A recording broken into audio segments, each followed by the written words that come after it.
So today I'm going to teach you how to drop the identity of unworthiness. An identity of unworthiness is different than an occasional feeling of unworthiness. An identity of unworthiness is like the nucleus of your experience, and that nucleus gets projected onto the screen of your life every day, all day. So an emotional identity is something that if you didn't have it, you wouldn't feel like yourself. It's your identity. And how do you know it's your identity? Well, I'm going to explain that to you. And I wanted to explain specifically unworthiness for a couple of reasons. We're in an eclipse window, and even though I spoke about this in my last video, I want to keep energizing it, because when we leverage this energy of letting go, and we really, have a sincere desire to let something go, like we have leverage that we can work with to let this go for sure, because it is creating your reality if it's your identity.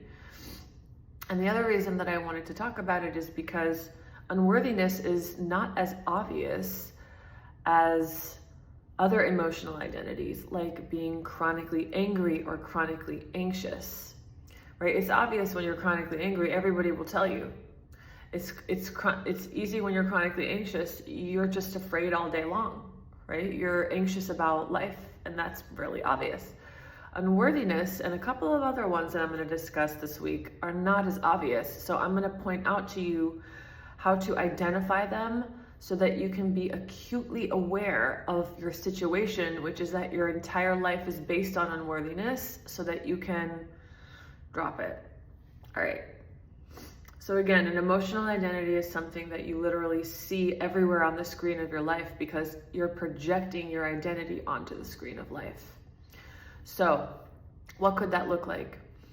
That could look like as soon as you wake up in the morning, something triggers it, right? Maybe you try to meditate and you can't finish your meditation, so you feel like something's wrong with you. You feel unworthy. You feel worthless. You feel like a failure. Let's say you wake up in the morning and you realize that you're not living where you want to live, right? Okay, and that makes you feel unworthy. That makes you feel like a failure. That brings you down. You might not have the thought, I'm a failure, but you might just feel this heavy feeling, which is a state of mind, which might not be obvious to you if it's literally 99% of your experience, or at least 95% of your experience. And I say 95 because it's a neurological scientific fact that by the time you're 35 years old, like your deepest programs are pretty much hardwired into your brain. So that's all you see, right? You can only see, you can only perceive within the boundary of your identity, right? So if I'm unworthy, I won't see any opportunities because I'm unworthy.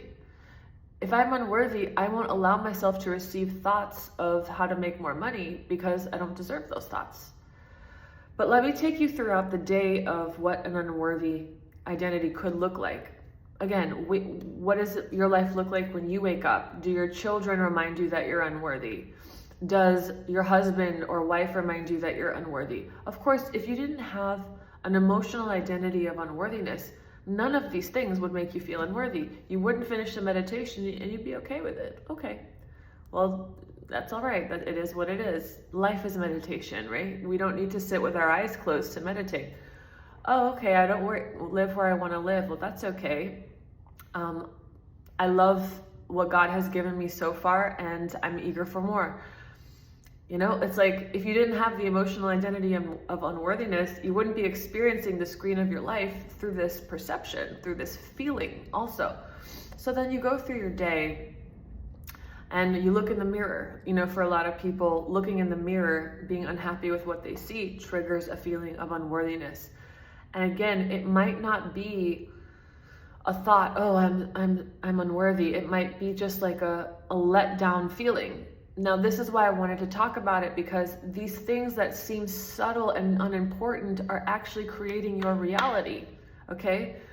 If you feel constantly down on yourself, that core identity that's pretty much your baseline is literally creating your universe. It's bringing circumstances and events to you, and also it's creating conditions in your body. For all the people out there that think that the solution to everything is just to say, oh, this is an illusion, well, try that and see if your body condition goes away. From my experience, that's not the case. From my experience, I'm going to explain to you the process of dropping an identity, not just disidentifying from it and calling it an illusion. I'm going to explain to you exactly how to do it, because it takes energy.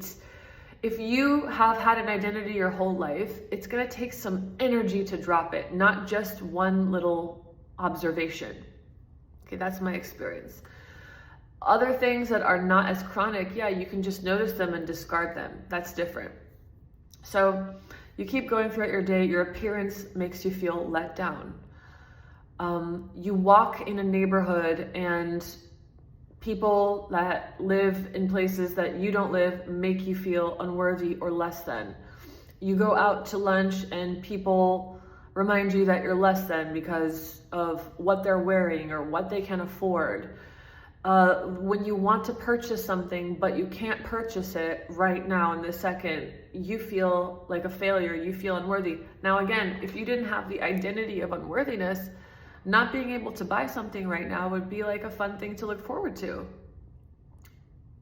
Or it would just be something that's beautiful that you could appreciate now and not take home with you. The way that you react to it is your identity. So, we look for unworthiness nowadays in our phone, right? In our phone. Look at your social media. What are you looking at? What's your discovery page like? I mean, that's illuminating. How do you feel when you see people who have, in your mind, have perceived things that you haven't achieved, that they've achieved things that you haven't achieved that you would like to achieve, a financial milestone, a family milestone, having children, going on a trip with your family? Do these things trigger a feeling of unworthiness or like a heaviness in you? Well, that's your identity. If it wasn't your identity, you could look at that and be like, oh my God, that's so cool. I would love to do that one day, right? And yes, it's really useful to bless people, right? Bless everything that you want that you haven't manifested. Bless it, sincerely bless it. Why? Not because you want to get that thing even, but because you want to be the light. You don't want to be an ego that's reacting to the screen. You want to be the light in this world. So to send people love, to be what you really are, is another way to dismantle the identity, but that helps. But what I'm going to share with you is like the fastest and most efficient way to go about it. So look, the point is, if you have the emotional identity of unworthiness, you're going to feel it all day long. You're going to feel it and notice it in response to what you're seeing on the screen. So how do you heal it? First, you notice how much of your life is determined by this identity. Literally, I mean, if you're honest with yourself, it's almost all of it. It's almost all of it. It's the people that, it can also show up in relationship, right? Either you choose people who prove to you that you're unworthy, that treat you badly, that play games with you, and you keep going back for more. You keep going back for more. The deeper problem is that we don't trust God, which I'm going to talk about later and maybe in another video, right? We hold on because we're afraid of abandonment. We hold on because we don't trust God to actually fulfill our desires. We feel unworthy of our true desires. So we hold on to things that we know don't feel good to us. But also the fact that we feel unworthy keeps us tethered to people and going back for more, people that are behaving in ways that don't feel good to our hearts, right? That in ways that we know that we don't deserve and that we don't want. We don't consciously want, but subconsciously we want it, because subconsciously we want to reaffirm our identity of unworthiness. It can also show up in relationship if you're with someone who isn't behaving in a unkind way, but you're always worried that you're going to lose them, right? You're always worried that you're going to lose them because what if I'm not good enough? This constant feeling of I'm going to lose what I love because I'm not good enough to keep it. I'm not good enough for them to stick around with me for my whole life. You know, a way this manifested for me is that because I'm a mystic and because I have very specific biological rhythms, and my life is, I mean, all of our lives are unique, but I've owned my uniqueness, right? I am who I am. I'm very mystical.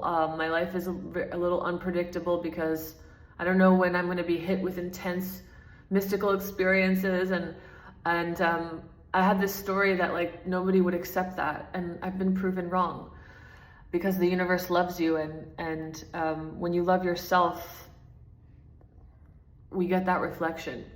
I used to look at I have a scar here. I had 90 lymph nodes removed from my throat, and you can basically like see my trachea. It's actually gotten better because I've healed it, but I used to look at that and say, oh, I'm damaged goods. Like nobody's ever gonna like this. They're gonna see that basically I'm damaged goods, and so I'll never be loved, right? And so I'm unworthy, and so I'll never be loved, and I'll never have what I want, and I'll never be happy. And I realized that I was doing this to myself, and I was like, wait a minute. I don't want to feel this way anymore. I don't want to look for myself in this experience. I don't care what body parts are missing or what I look like or what my life is like or how unusual I am. I don't care. I choose not to identify with this narrative that I'm unworthy. And so how do you heal it?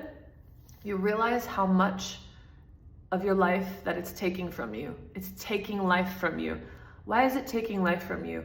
Because unworthiness is the biggest ego that there is. Meaning, biggest ego meaning, if we measure the intensity of an ego by its degree of separation from source, being self-depreciating, feeling worthless, and feeling like you're a piece of shit and putting yourself down is literally the furthest thing from the truth of the perception of your source about you, about everything. It's the furthest possible thing from the truth that you're perfect and you're loved, and the source within you feels like, it just makes me emotional.